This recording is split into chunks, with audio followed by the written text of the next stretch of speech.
नमस्कार प्रिय विद्यार्थियों, आपके अपने चैनल पूर्वांचल करियर क्लासेस पे मैं राहुल सर आपका बहुत बहुत स्वागत करता हूं। दोस्तों, हम लोगों ने जो संकल्प लिया था कि यूपी टीजीटी टीजीटी कह रहे हैं, टीजीटी पढ़ाते हैं, वही याद निकल गया मुझसे।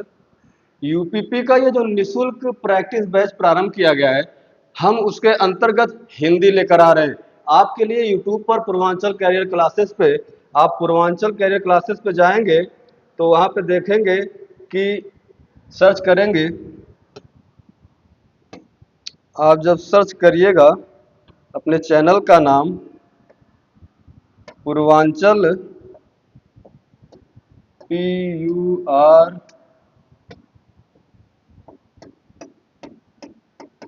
पूर्वांचल कैरियर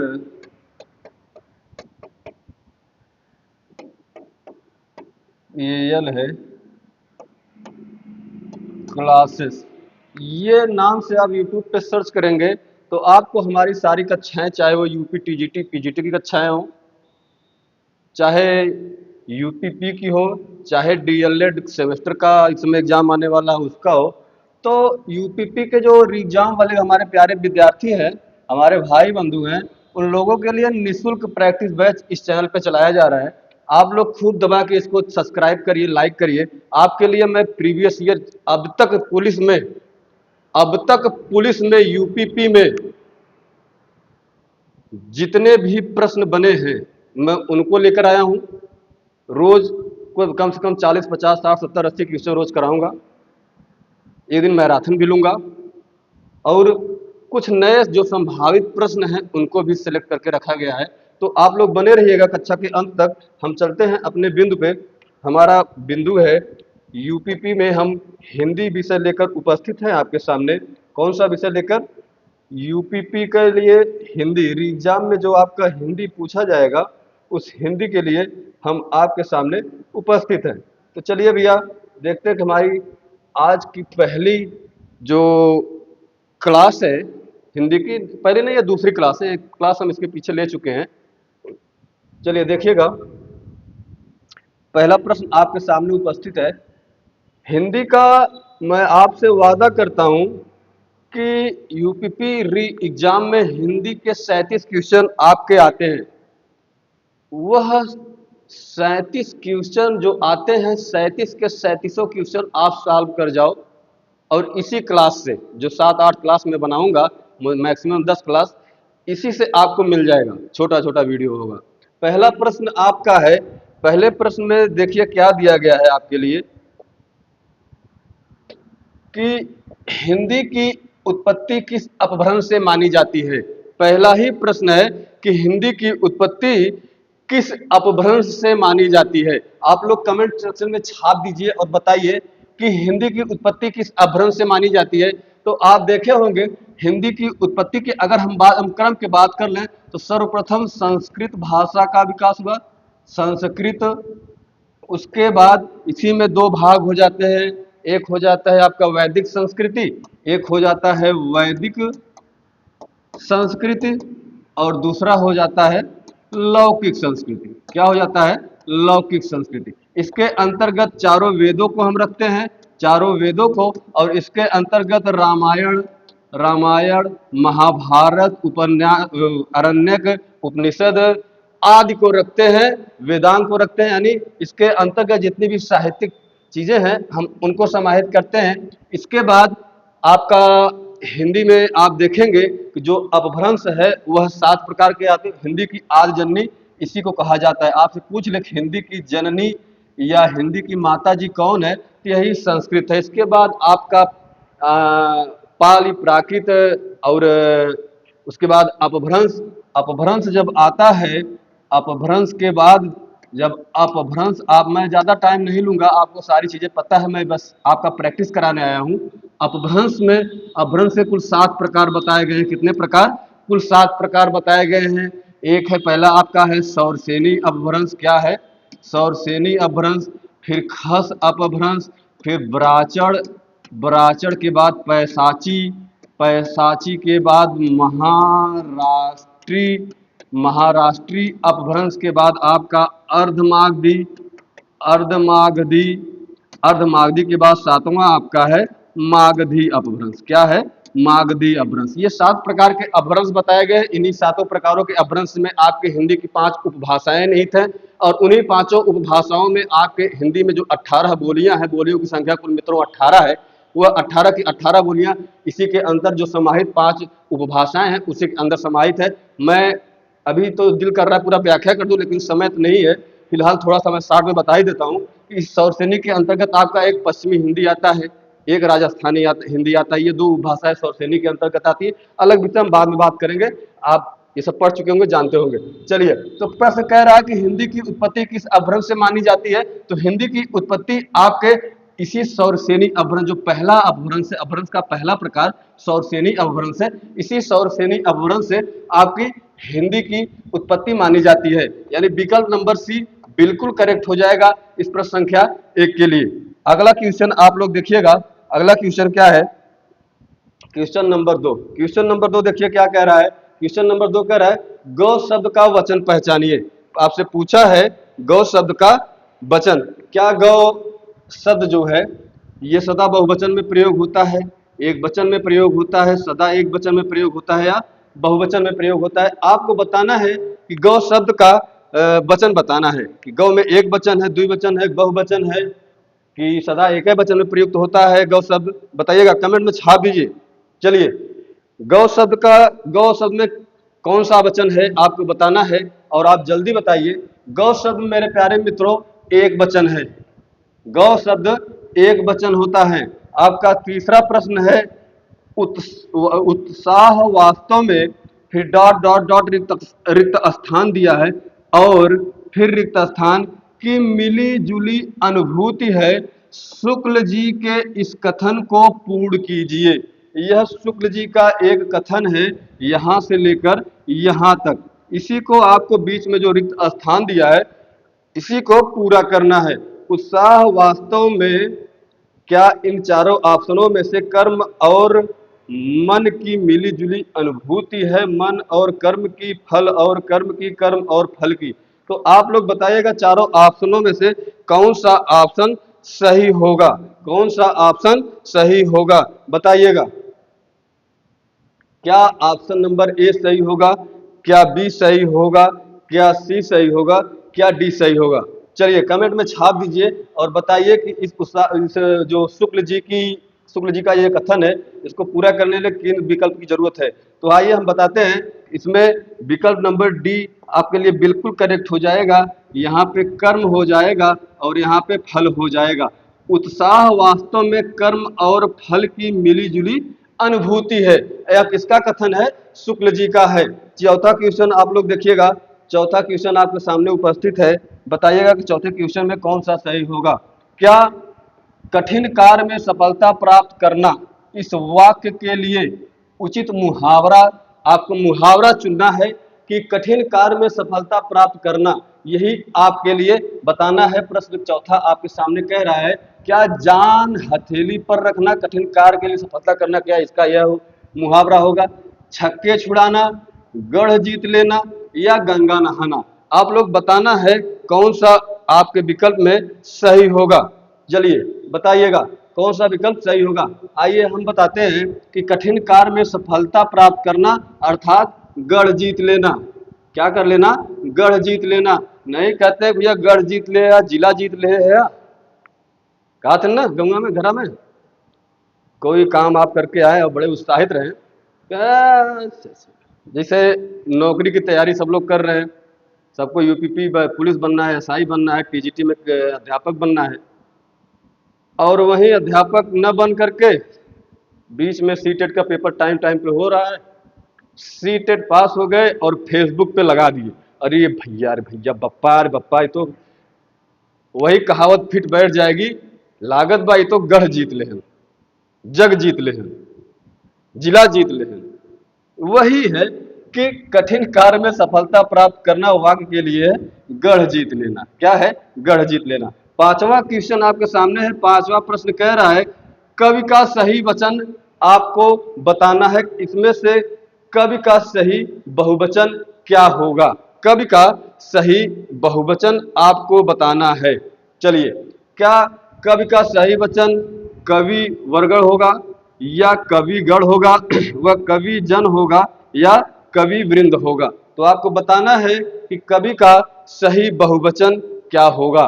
तो कमेंट में छाप दीजिए और बताइए कि कवि का सही बहुवचन क्या होगा। कवि का सही वचन, इसमें देखिए, बहुवचन की अगर बात की जाए तो कवि का कवि जन भी होगा और कवि गण भी हो सकता है, कवि गण भी हो सकता है। अगर ऑप्शन में दोनों हैं, हम कवि जन पे लगा के निकल जाएंगे। चलिए, अगला प्रश्न हमारा है प्रश्न संख्या 6। देखिए क्या कह रहा है। प्रश्न संख्या 6 को आप ध्यान से पढ़िए और इसका उत्तर हमें विकल्प में दीजिए कि रामू की तो ऐसी आदत हो गई है कि गोदी में बैठ कर दाढ़ी दाढ़ी नोचे।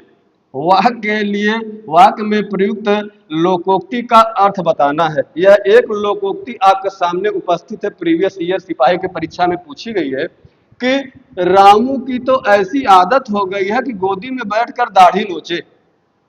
यह जो लोकोक्ति है, इसका सही अर्थ क्या है वही आपको बताना है। इसका सही अर्थ आपको बताना है। क्या इसका विकल्प नंबर ए सही होगा? व्यर्थ की डींगे हाँकना, भलाई पर भी दुष्टता, परेशान करना, और बातें करते रहना। बहुत ही इंपॉर्टेंट और बहुत ही प्यारा क्वेश्चन आपके सामने है दोस्तों। रामू की तो ऐसी आदत हो गई है कि गोदी में बैठकर दाढ़ी नोचे। एक तो गोदी में बैठाए है, इतना प्यार सम्मान दे थे रामू के, बढ़िया बढ़िया बात बताओ थे, किस्सा कहानी बताओ थे, ज्ञानवर्धक बात बताओ थे। ओकरे ऊपर तो ससुर रामू का करते हमारे दढ़िए नोचत हैं, हैं हमारे दाढ़ी नोचत हैं। तो उनका भला करते ही ऊपर समय जो हमारे साथ बदतमीजी करत हैं। तो वही बतियान है, भलाई पर भी दुष्टता। इस लोकोक्ति का सटीक अर्थवा यही होगा, भलाई पर दुष्टता, यानी विकल्प नंबर बी आपका एकदम करेक्ट हो जाएगा। चलिए भैया, अगला क्वेश्चन है प्रश्न संख्या 7। प्रश्न संख्या 7 का आप उत्तर देंगे और हमें कमेंट सेक्शन में छाप के बता दीजिए कि प्रेरणा प्रेरणा स्टूडियो जाएगी में काल का आपको भेद बताना है। यानी जो अंग्रेजी में टेंस होता है वही हिंदी में काल होता है। काल कुल 3 प्रकार के होते हैं। कौन कौन से? आप सब पढ़े हैं, सबको पता है। वर्तमान भविष्य क्रम से अगर बताना हो तो पहले आपको बताना होगा भूतकाल, फिर वर्तमान काल और भविष्य काल। चलिए, 3 प्रकार के काल होते हैं। प्रेरणा किसी लड़की का नाम है और कहा जा रहा है अल्प विराम का प्रयोग करके कि प्रेरणा स्टूडियो जाएगी। प्रेरणा स्टूडियो जाएगी, इसमें आपको काल बताना है। क्या इसमें कौन सा काल होगा वही आपको बताना है। जाएगी, अभी गई नहीं है, अभी जाएगी। है, समझ में आ रही बात? छाप दीजिए। यानी जाएगी, जब गई नहीं है तो वह वर्तमान में जा नहीं रही है। कह रहा है कि जाएगी, गागेगी। जिस हिंदी वाक्य के अंत में आते हैं उसे भविष्य काल कहा जाता है। इसका सबसे सटीक आपका यही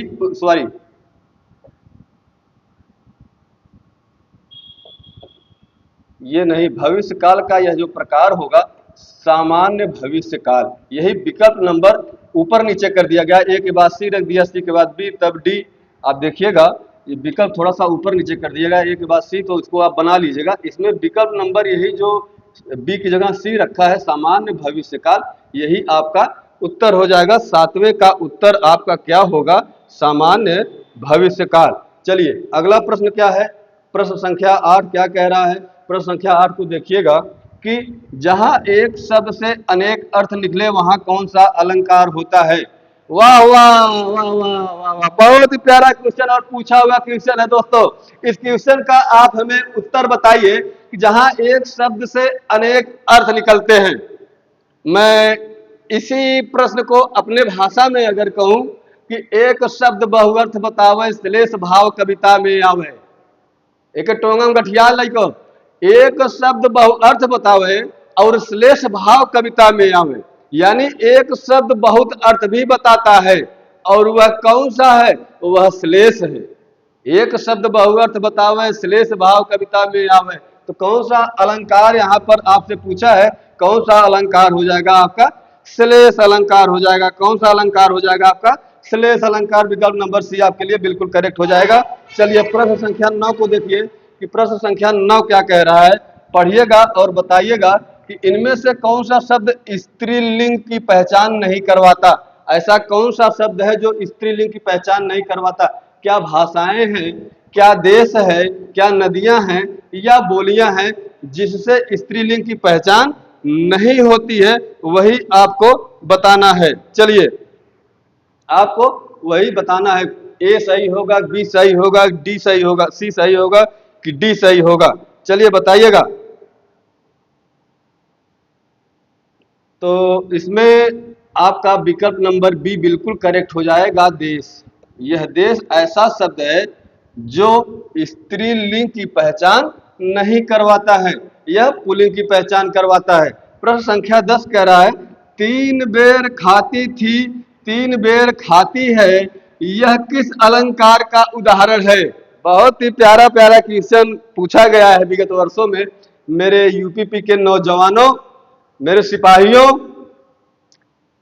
3 बेर खाती थी, वह 3 बेर खाती है।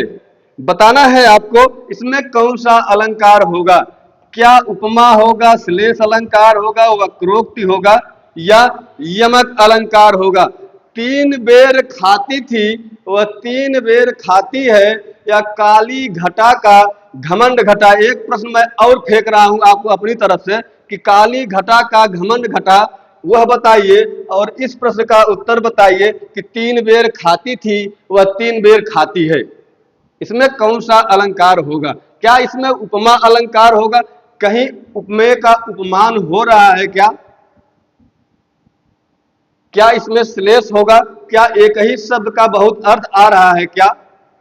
एक शब्द बहु अर्थ बतावे, श्लेष भाव कविता में आवे, ऐसा हो रहा है क्या? इसमें वक्रोक्ति,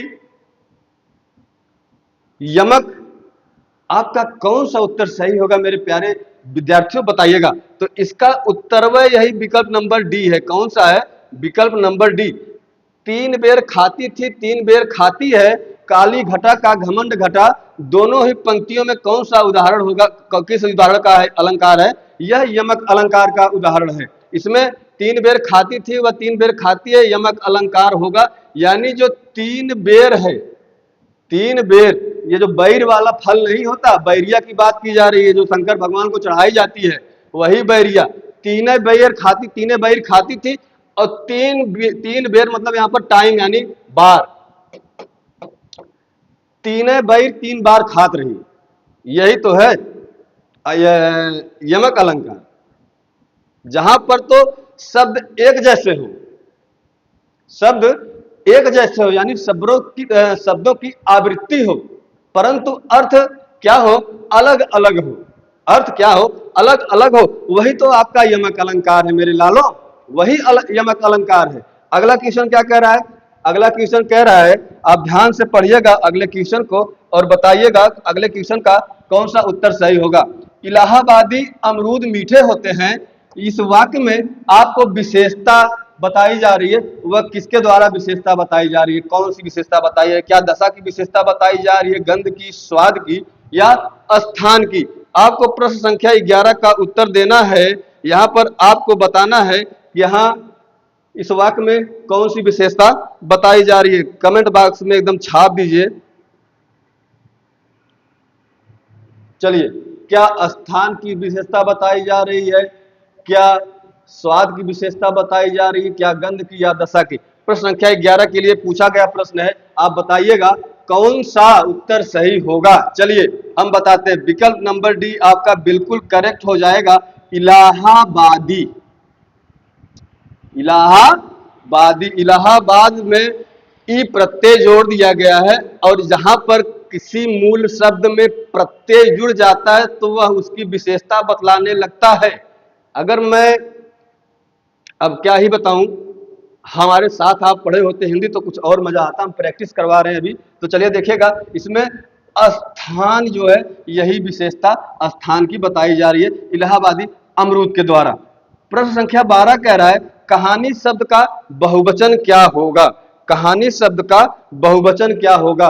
क्या कहानियां होगा, क्या कहानियां होगा, क्या कहानी होगा, या कहानियों होगा। इसमें तो दो विकल्प एक है जैसे, लेकिन वर्तनी का हिसाब किताब इसमें बैठाया गया है। इस प्रश्न से आप अपनी वर्तनी को भी शुद्ध कर लीजिएगा।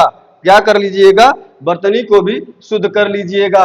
प्रश्न संख्या 12 के लिए कौन सा विकल्प सही होगा, यानी पूछा है कहानी शब्द का बहुवचन, तो कहानी शब्द का बहुवचन विकल्प नंबर बी आपके लिए बिल्कुल करेक्ट हो जाएगा। विकल्प नंबर बी आपका कहानियां, यानी न पे छोटी ई की मात्रा। चलिए प्रश्न संख्या 13 क्या कह रहा है, ध्यान से देखिए। प्रश्न संख्या 13 कह रहा है कि वर्तनी की दृष्टि से शुद्ध शब्द छांटना है आपको। वर्तनी की दृष्टि से शुद्ध शब्द छांटना है आपको। इसमें आपको बताना है इन चारों विकल्पों में से कौन सा विकल्प आपके लिए सही है। कौन सा विकल्प सही है। क्या आभिराम सही है, क्या अभिराम सही है, क्या अभिराम सही है, क्या अभिरम सही है। विकल्प बताना है कौन सा शुद्ध वर्तनी के हिसाब से आपको बताना है कौन सी वर्तनी शुद्ध है। इसमें आपका विकल्प नंबर सी हो जाएगा। अभिराम होता है, ना कि अभिराम, ना तो आभिराम, ना तो अभिरम। ये तो बिल्कुल ही गलत है, ये दोनों भी गलत है। यही विकल्प नंबर सी आपका सही हो जाएगा। क्या, अभिराम। क्या हो जाएगा, अभिराम। चलिए अगला क्वेश्चन क्या कह रहा है, ध्यान से देखिएगा अगले क्वेश्चन के लिए कि आंचलिक उपन्यासकार की संज्ञा। इसमें से बहुत ही बेहतरीन, बहुत ही लाजवाब क्वेश्चन आपके सामने है कि आंचलिक उपन्यासकार की संज्ञा किसे दी गई है। क्या यशपाल को दी गई है, क्या जैनेन्द्र को दी गई है, क्या रामवृक्ष बेनपुरी को, या फणीश्वर नाथ रेणु को दिया गया है। बहुत ही दिल प्रश्न बाग बाग हो जाता है दोस्तों ऐसे प्रश्न जब सामने रिपीट करते हैं।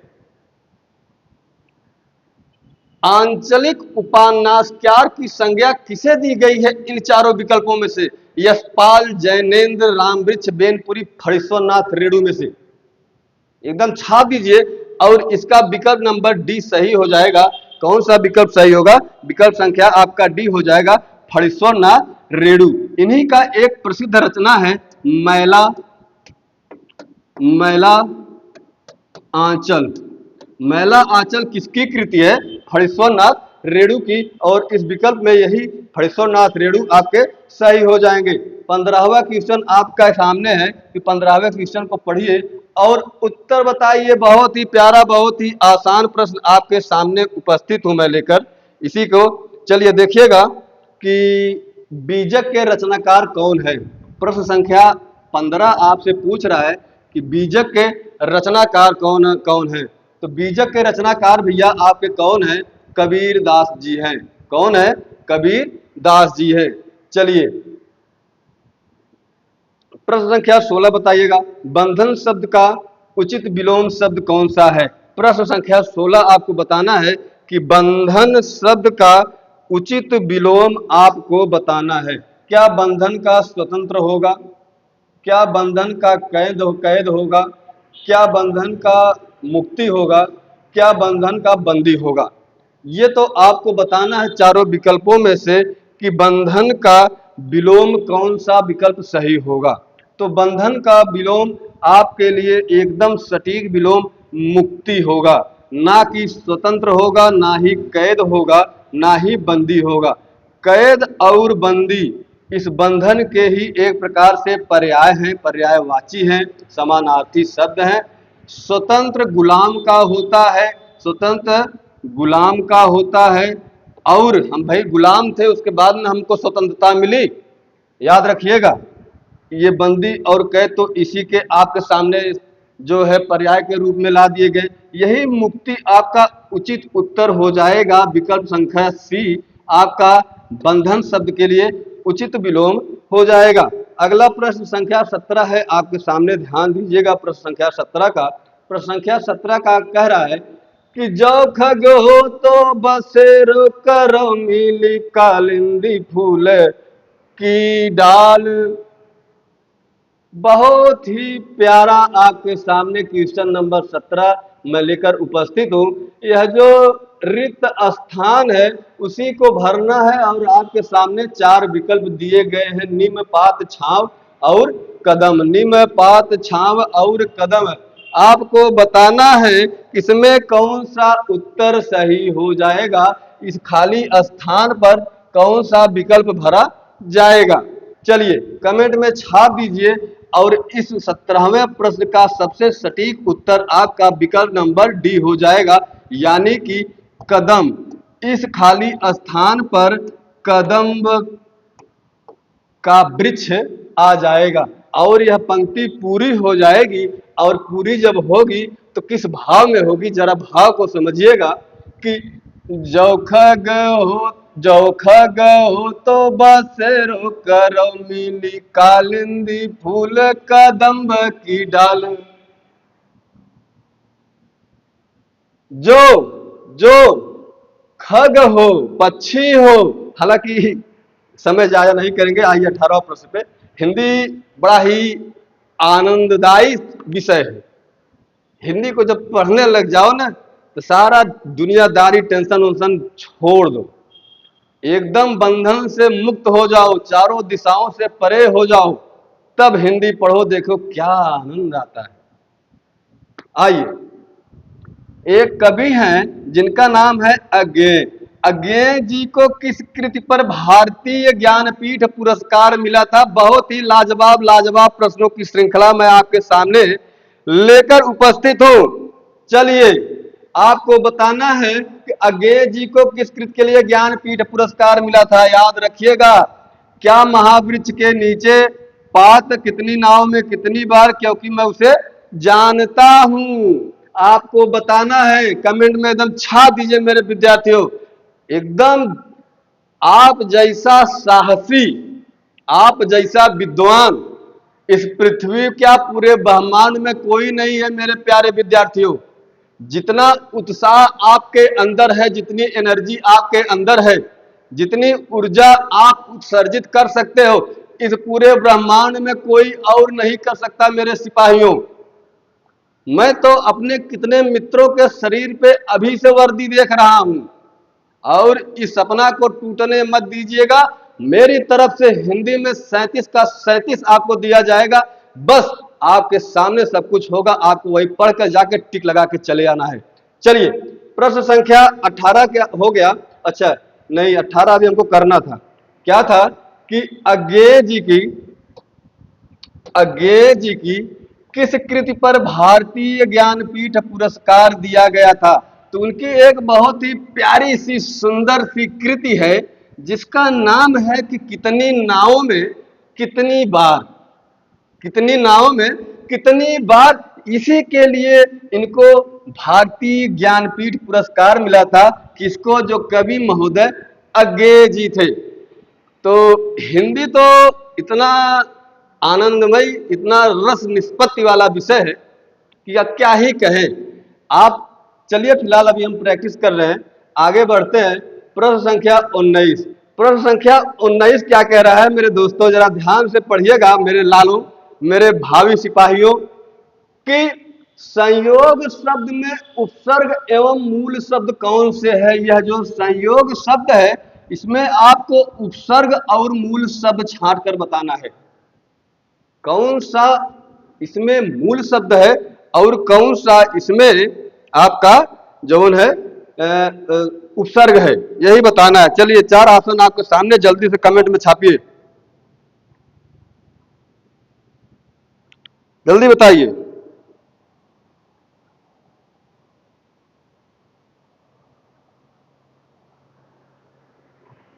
संयोग में उपसर्ग और मूल शब्द बताना है। आप जब संधि पढ़ते होंगे मेरे लालो, जब संधि पढ़ते होंगे, ये बात देखा बात टोंगम गठिया ले, फालतू मजा न ले कि ऐसे वीडियो देखे राम राम करत निकलिए, फिर वैसे फिर राम में राम हो जाए। तो लिए कहा थी अब आई समय में एकदम बढ़िया प्रैक्टिस कर ला, तहाँ लोग से बढ़िया के पढ़े उड़े ना, यह जान ला जितना बढ़िया तैयारी तहाँ लोग के भैया ना, आप लोग से ज्यादा तैयारी केहू खाइए नहीं। चलिए, संयोग आप जब संधि पढ़ते होंगे तो संधि में भी इस शब्द का प्रयोग आपने किया हो, देखा होगा, सुना होगा। संधि के साथ साथ यह एक संयोग भी उसी के साथ शब्द प्रचलित है। संधि में दो वर्णों के मेल से उत्पन्न होने वाला विकार ही संधि कहलाता है। लेकिन जब हम संधि विच्छेद करते हैं और दो वर्णों का मेल कराते हैं, परंतु लेकिन कोई संयोग नहीं होता, सॉरी, कोई विकार उत्पन्न नहीं होता, कोई मूल शब्द में बदलाव नहीं होता, उसी को संयोग कहते हैं। जैसे विद्यालय है, विद्यालय यह संधि का उदाहरण है। हम विद्या विद्या धन आलय कर रहे हैं, इसका विच्छेद, यानी यह दो वर्ण जो है इसमें भी द पे आ लगा है बड़ा, यह दोनों बड़ा आ मिलकर बड़ा आ बना रहे हैं और इस विद्यालय का निर्माण कर दे रहे हैं। यहाँ विकार उत्पन्न हो रहा है, इसलिए यह संधि है। यह क्या है? संधि है। लेकिन अगर मैं कहूं दूध वाला, कौन सा, कौन वाला? दूध वाला, दूध का विच्छेद करेंगे तो दूध धन वाला, फिर इसको जब हम संधि करेंगे, जोड़ेंगे, तो इसमें कोई विकार नहीं होगा, ज्यों का त्यों यही लिख जाएगा, क्या? दूध वाला। यह संयोग है, यह संयोग का उदाहरण है। चलिए, संयोग में आपसे पूछा है उपसर्ग क्या है और मूल शब्द क्या है, तो सधन योग ये तो होबे नहीं करता, सधन योग ये भी नहीं होगा, यही विकल्प नंबर सी आपका करेक्ट हो जाएगा। समधन योग, समधन योग, यही आपका सही उत्तर हो जाएगा। चलिए, प्रश्न संख्या 20 क्या कह रहा है, ध्यान दीजिएगा। 20वां प्रश्न आपके सामने उपस्थित है। बताइए, निम्न में से अनुपयुक्त समानार्थी जोड़ा पहचाना है। कौन सा जोड़ा समानार्थी है, यानी एक अर्थ देवे करता है? चलिए बताइएगा, निम्न में से अनुपयुक्त समानार्थी जोड़ा बताना है। क्या बादल और नील समानार्थी शब्द हैं? क्या केस और बाल समानार्थी शब्द हैं? केला और कदली समानार्थी जोड़ा है? क्या द्रव्य और वित्त क्या आपके समानार्थी जोड़ा है? विकल्प में छाप दीजिए भैया कि 20वें प्रश्न का उत्तर कौन सा होगा। चलिए हम ही बता देते हैं, आप लोग तो बता ही रहे हैं। बादल और नीर, बादल और नीर इस विकल्प में आपका सबसे उचित उत्तर हो जाएगा। प्रश्न संख्या 21 कह रहा है कि आंख खोल देखो तो न है न, आगे आपको भरना है, रिक्त स्थान की पूर्ति करना है। कवि देव की इस पंक्ति में किस स्थान की पूर्ति करे? रिक्त स्थान की पूर्ति करे। साहिब मुसाहिब, मदन महीप, घन घन श्याम, भगत भगवान, ये जो पंक्ति है कवि देव की, यह जो रिक्त स्थान है वही को पूरा भर देना है। और आप जल्दी से जल्दी आप इसका क्या करें, हमें सही उत्तर बताएं। चलिए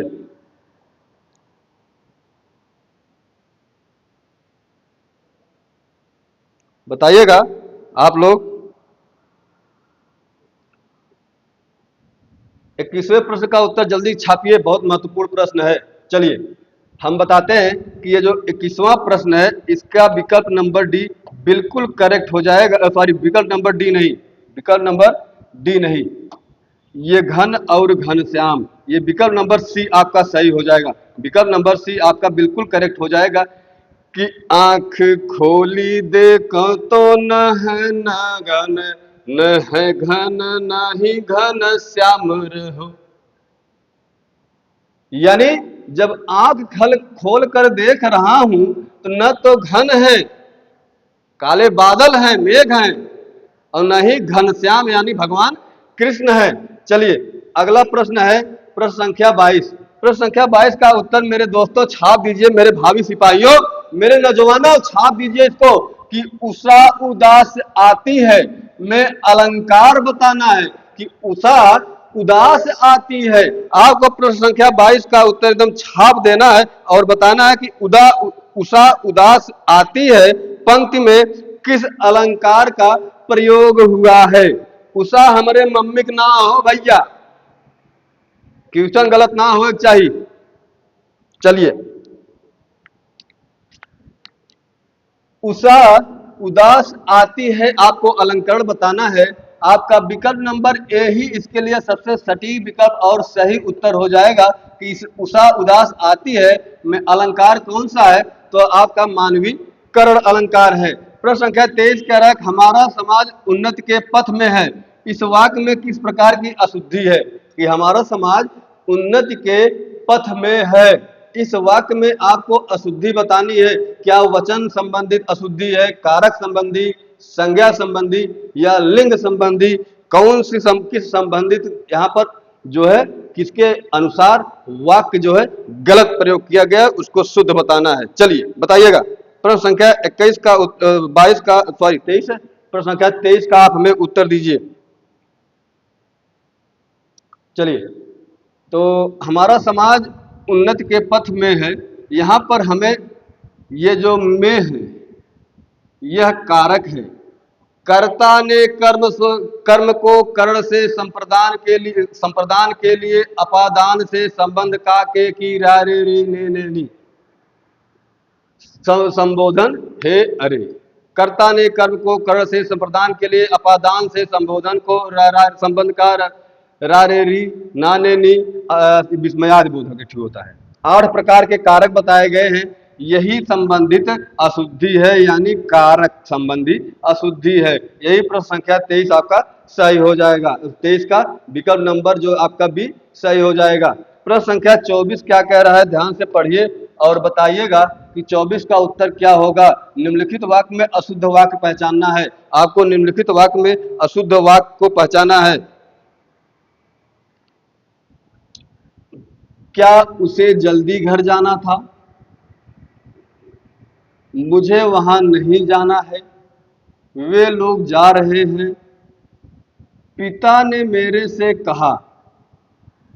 इनमें बताना है कि कौन सा वाक्य पूर्णतः अशुद्ध है, कौन सा वाक्य अशुद्ध है। तो ये तो शुद्ध है, उसे जल्दी घर जाना था, मुझे वहां नहीं जाना ये भी शुद्ध है, वे लोग जा रहे हैं यह भी शुद्ध है। अशुद्ध यही आपका डी वाला हो जाएगा, पिता ने मेरे से कहा, यही आपका गलत उत्तर हो जाएगा और उत्तर सही हो जाएगा। यही विकल्प आपका अशुद्ध है और यही सही हो जाएगा। चलिए, प्रश्न संख्या 25 आपके सामने है कि संधि के 3 भेद होते हैं, स्वर संधि, संधि और संधि है। ये का भैया छाप दिया है कि क्वेश्चन थोड़ा सा गलत हो गया है। ये होना चाहिए कि संधि के 3 भेद होते हैं, एक स्वर संधि और दूसरा व्यंजन संधि और विसर्ग संधि। यही विकल्प आपका ए वाला सही हो जाएगा। प्रश्न संख्या 26 को, मेरे लाल लालियों पढ़ो, मेरे सिपाहियों, आप लोग आज सिपाही बनेंगे, कल आप ही में से कुछ दरोगा भी बनेंगे। तो मेरे सिपाहियों, आप लोग बहुत ही मेहनती हैं, आप लोगों ने अब तक बहुत मेहनत किया है, आप लोगों से ज्यादा पढ़ा लिखा कोई है वो नहीं, आपकी टक्कर का कोई परीक्षा हाल में आपके होगा नहीं। आप वीर हैं, हिंदी में 37 में 37 करके आएंगे, बस बने रहिए और देखते रहिए। सौमित्र शब्द इनमें से किसका समानार्थी है, आपको सौमित्र का समानार्थी बताना है। किसका? सौमित्र का समानार्थी शब्द बताना है आपको। चलिए, क्या लक्ष्मण है, क्या अर्जुन है, क्या भीम है या राम है। सौमित्र शब्द का आपको निम्न में से कौन सा विकल्प होगा जो इसका समानार्थी है, तो इसका समानार्थी शब्द यही लक्ष्मण होगा, सौमित्र, यानी इसी का पर्याय है सौमित्र का ही, इसी का समानार्थी शब्द है कौन? लक्ष्मण। अगला प्रश्न है, हमने आप में थोड़ा अपनी तरफ से रख दिया है कुछ पद्य गद्य, पैसेज हमने रख दिया है कि हो सकता है पूछ लिया जाए, और इसका आप तुरंत स्क्रीनशॉट लीजिए, इसका स्क्रीनशॉट लीजिए और इसके अंतर्गत जो प्रश्न है उनका भी स्क्रीनशॉट लीजिए और उसको आप सॉल्व करके मुझे कमेंट सेक्शन में जरूर भेजिएगा। मैं एक एक करके सभी का जवाब देखूंगा और उसमें जो सही गलत होगा उस पर अपनी बात रखूंगा। चलिए, हमने उम्मीद करते हैं कि आपने इस प्रश्न का स्क्रीनशॉट ले लिया होगा। ये 23वां प्रश्न भी 27वां प्रश्न भी हो गया होगा। आप एक बार 28 और 29 का भी ले लीजिए, 28 और 29 का भी ले लीजिए। चलिए, हो गया। तो इसमें आपको 29 प्रश्न थे, उसके आगे दूसरा अब हमारा पैसे से बाहर निकल कर आ गए हैं। देखिएगा मेरे दोस्त, क्या कह रहा है प्रश्न संख्या आपके सामने 30 कि श्रीलाल शुक्ल को उनकी किस कृति पर व्यास सम्मान प्रदान किया गया था? किस कृति पर सम्मान जो है, कौन सा सम्मान? उनकी कृति पर व्यास सम्मान क्या आदमी श्रीलाल शुक्ला का है? क्या सीमाएं टूटती हैं?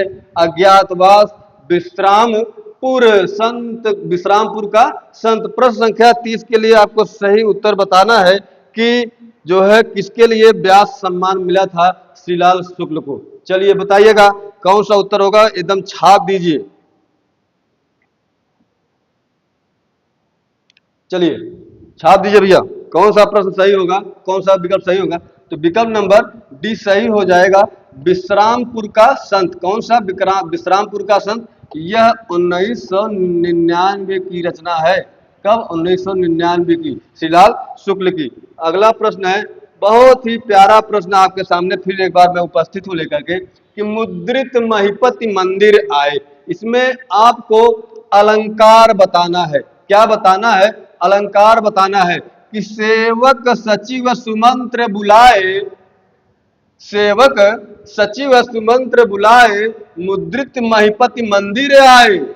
यह जो वाक्य है, इसमें आपको प्रयुक्त अलंकार बताना है कि इसमें कौन सा अलंकार होगा। आपने अलंकार पढ़ा होगा, एक शब्दालंकार और एक अर्थालंकार, एक उभयालंकार भी होता है।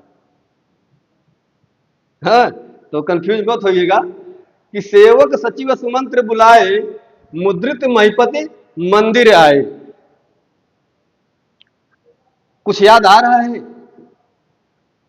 कि जिस पंक्ति में वर्णों यानी अक्षरों की, वर्णों की आवृत्ति हो, दो या दो से अधिक बार आए, सदैव वहां पर अनुप्रास अलंकार होता है। कौन सा अलंकार?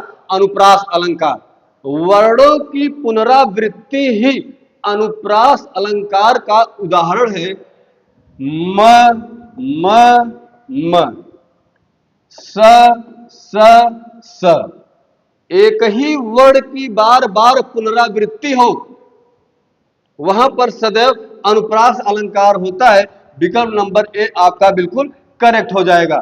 मोक्ष की इच्छा रखने वाले को क्या कहा जाता है?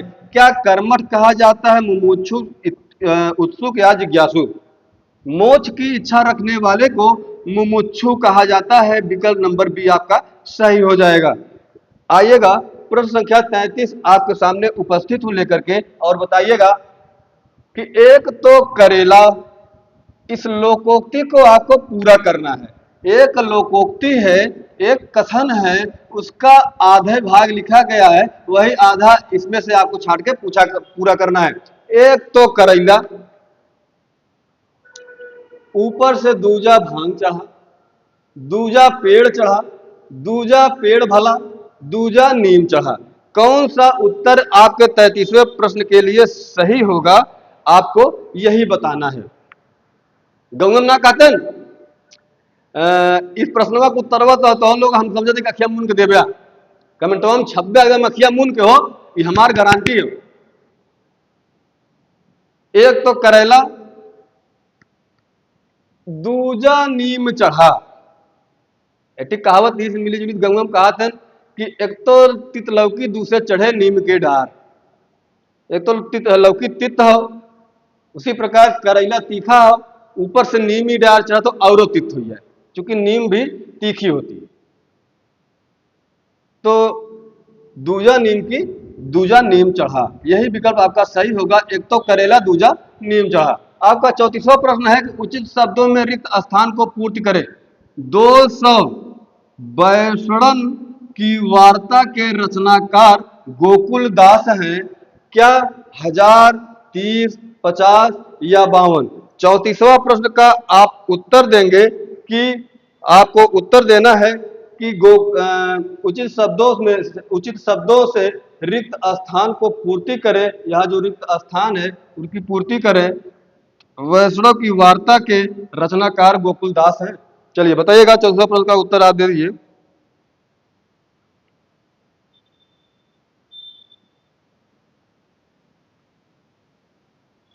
प्रश्न थोड़ा सा गलत छप गया है। वामन वैष्णव, वामन वैष्णव, प्रश्न में थोड़ा गलत है। चलिए इसकी करिए इसको। प्रश्न संख्या आप आ जाइए 35 पे। 35वां प्रश्न आपके लिए सामने उपस्थित हूं मैं। बहुत ही महत्वपूर्ण प्रश्न है, विगत वर्षों में पूछा गया प्रश्न है और बताना है कि सिक्का जमाना मुहावरे का अर्थ क्या है। सिक्का जमाना मुहावरे का अर्थ क्या है। अपना सिक्का जमाना मुहावरे का अर्थ बताना है। क्या सफलता प्राप्त करना है, प्रभाव स्थापित करना है, कड़ी टक्कर देना है या जीत जाना है। सिक्का जमाना का मतलब होता है अपना प्रभाव स्थापित करना, कि इस क्षेत्र में मेरा प्रभाव है, मेरा जलवा है। वही है सिक्का स्थापित करना, कि जो कह दूंगा वही होगा। आइए देखते हैं आगे। प्रश्न संख्या, मजाक में न लियो, ये तो पता है, हमको ये पता है कि जो क्लास देख रहे हैं हमारे बंधु भावी सिपाही और कुछ बहनें भी हैं, वो तो काफी मेहनत कर चुकी हैं। अब बड़ी धैर्य के साथ, एकदम बहुत धैर्य बना के रखना है। आपने तैयारी कर ली है, आपको सब कुछ पता है, बस केवल धैर्य बना के जो बचा है आपका 20 दिन, प्रैक्टिस करते जम के करिए प्रैक्टिस। देखिए आपको सफल होने से कौन रोक पाता है। आइए प्रश्न संख्या 35 कह रहा है सिक्का जमाना, जिसका उत्तर हो जाएगा प्रभाव स्थापित करना। क्या उत्तर हो जाएगा? प्रभाव स्थापित करना। प्रश्न संख्या आपके सामने 36 है। 36 नंबर का प्रश्न कह रहा है, ध्यान से देखिएगा, कि विशेषण की विशेषता बताने वाला शब्द क्या कहलाता है। आहा, क्या प्रश्न रखा है, क्या प्रश्न रखा है भाई साहब, क्या प्रश्न पूछा गया है। बताया ना कि हिंदी का नाम आते ही मेरा मन एकदम कड़ कड़ एकदम रस से भर जाता है। विशेषण की विशेषता बतलाने वाला कहलाता है प्रविशेषण कहलाता है। और क्या कहलाता है? क्या कहलाता है? प्रविशेषण कहलाता है। यानी विशेषण की जो विशेषता बताई वही प्रविशेषण है। अगर आप ध्यान रखिएगा, अगर संज्ञा और सर्वनाम की विशेषता किसी शब्द द्वारा बताई जा रही है, वह शब्द विशेषण होगा। विशेषण वही होता है जो संज्ञा और सर्वनाम की विशेषता बतलाता है। लेकिन जो विशेषण की भी विशेषता बतलाए वही क्या है? वही प्रविशेषण है। प्रश्न संख्या आपका 36 है कि विशेषण की विशेषता बतलाने वाला क्या कहलाता है। तो विशेषण की विशेषता यही बतलाने वाला क्या कहलाता है? प्रविशेषण कहलाता है। जैसे एक उदाहरण भी दे दूं, क्या करूं, रोक नहीं पा रहा हूं अपने आप को, केवल प्रैक्टिस कराना चाहिए, लेकिन थोड़ा सा बता ही देता हूं। हमारा बहुत प्रिय विषय है हिंदी, हमको बहुत पसंद है। प्रविशेषण, जैसे आज बहुत अधिक धूप है, आज बहुत अधिक धूप है। एक तो बहुत है, बहुत क्या बता रहा है? विशेषण बता रहा है। ऊपर से अधिक, उस विशेषण की भी विशेषता बतला रहा है। यानी जो विशेषण की भी विशेषता बतला है उसे हम प्रविशेषण कहते हैं। अगला प्रश्न है 37वां, देखिएगा, कौन सा कोकिल का समानार्थी शब्द है। 37 में बताना है कोकिल शब्द का समानार्थी शब्द आपको बताना है। क्या पिक है, क्या मधुकरी है, क्या कोयल है या श्यामा है। 37 में से बता, और सॉरी सॉरी, जो गलती हम किए वो गलती आप न करियो। इसमें पूछा है नहीं है, जल्दी जल्दी में यही छूटता है और इसी क्वेश्चन की वजह से हम बाहर हो जाते हैं कि क्वेश्चन के लास्ट में दे देता है कि नहीं है। जैसे इसमें दिया है कि निम्न में से कौन सा कोकिल का समानार्थी शब्द नहीं है। आपको बताना है इसमें से 3 कोकिल शब्द का समानार्थी शब्द है और एक जो है कोकिल शब्द का समानार्थी शब्द नहीं है, वही आपको बताना है मेरे प्यारे बच्चों। चलिए बताइएगा, क्या पिक कोकिल का समानार्थी नहीं है? है। पिक पर्यायवाची कोकिल का है। क्या कोयल है? बिल्कुल कोयल है। क्या श्यामा है? बिल्कुल श्यामा है। लेकिन यह जो उत्तर आपका होगा विकल्प नंबर बी होगा, मधुकरी। यही मधुकरी इस कोकिल शब्द का समानार्थी शब्द नहीं है। चलिए प्रश्न संख्या 38 आप देखेंगे और बताएंगे कि आप लोग कमेंट में जरूर बताइएगा। मैं हर एक कमेंट का आपके सामने उत्तर दूंगा। हमारा अगला क्वेश्चन है कि हमारा भावी जीवन निस्संदेह उज्जवल होगा। ऐसी हम कामना करते हैं आप सभी का, आप सभी के साथ साथ हमारा भैया, हम सभी का, आप सभी का जीवन क्या हो? निसंदेह उज्जवल हो, निसंदेह उज्जवल हो। इस रेखांकित शब्द का आपको सही विलोम बताना है। कौन सा? क्या बताना है? सही विलोम बताना है। तो क्या पूर्व होगा, अतीत होगा, भविष्य होगा या वर्तमान होगा? चलिए, हमारा भावी जीवन, भावी जीवन निसंदेह उज्जवल होगा। तो भावी मतलब आने वाला, आने वाला मतलब भविष्य, भविष्य मतलब विकल्प नंबर सी। यह आपका सही उत्तर हो जाएगा। पगलू यही का सोचा था कहां लोग, इतना बढ़िया प्रश्न हो, मजाक कर देता। चला आगे बढ़ा, तो हम लोग शेर है एकदम फाड़ के तो हम जाना थे। अगला प्रश्न है 29वां। निम्नलिखित वाक्यों में से कौन सा कथन अशुद्ध है? आपको अशुद्ध कथन बताना है। हमारे पास समय कम है। अरे बप्पर बप्पा, अगर इबतिया हम कहा थे ठीक हो, लेकिन डॉक्टर कह देश कि तुम्हारे पास समय कम हो, तब तो बढ़िया बुरा इला रोना पिटना मत चाहिए। भगवान ऐसा केहू न करा प्रभु। निम्नलिखित वाक्यों में कौन सा अशुद्ध है? कल लोगों की भीड़ जमेगी, क्या यह अशुद्ध है? कहां जाना है, क्या यह अशुद्ध है? शायद बारिश हो रही है, क्या यह अशुद्ध है? 39 प्रश्न का आपको उत्तर देना है। आपको 39वें प्रश्न का उत्तर देना है। क्या हमारे पास समय कम है, कल लोगों की भीड़ जमेगी? ये तो बात सही है कि हमारे पास समय कम है, चूंकि 20 दिन का समय है, हमको उसी में अब धैर्य बनाकर प्रैक्टिस एकदम निरंतर करते रहना है, बिल्कुल धैर्य और संयम के साथ। यही हमारा उत्तर सही हो जाएगा। यही अशुद्ध होगा विकल्प नंबर बी, कि कल लोगों की भीड़ जमेगी। यही गलत उत्तर होगा, यही आपका गलत वाक्य होगा, अशुद्ध होगा। और इस प्रश्न के लिए आपका यही सही उत्तर हो जाएगा। चलिए 40वां प्रश्न, और हम उम्मीद करेंगे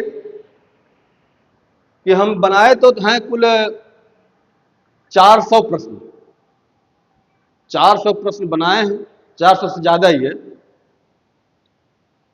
400 से ज्यादा है।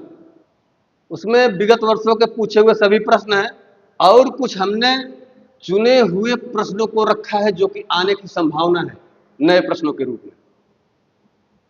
तो आप बने रहिएगा। मैं इसको 10 दिन के अंदर एकदम बहुत छोटे छोटे वीडियो में आपको बहुत प्यारे तरीके से समझा दूंगा। आप 37 में 37 करके आएंगे, ये मेरा वादा है आपसे। चलिए, भवानी शब्द में आपको बताना है कि भवानी शब्द का पुल्लिंग शब्द क्या है।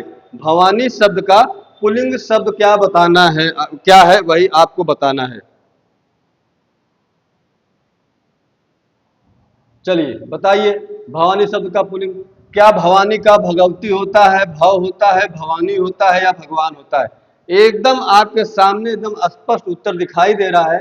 भवानी भगवती एक शब्द है, भवानी वह शब्द वह, भव भवानी भव ये तो मतलब है ना, एक आसनवे बचत हो, यह भगवान, भगवान के जो है भवानी पुल्लिंग शब्द भगवान का है। चलिए, आपके सामने ये 40 महत्वपूर्ण प्रश्न थे। उम्मीद करता हूँ कि 40 में आपका कम से कम 35 प्लस सही हुआ होगा।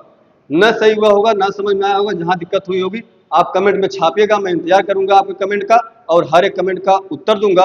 तब तक के लिए सभी सिपाहियों को मेरा प्यार भरा नमस्कार। जय हिंद।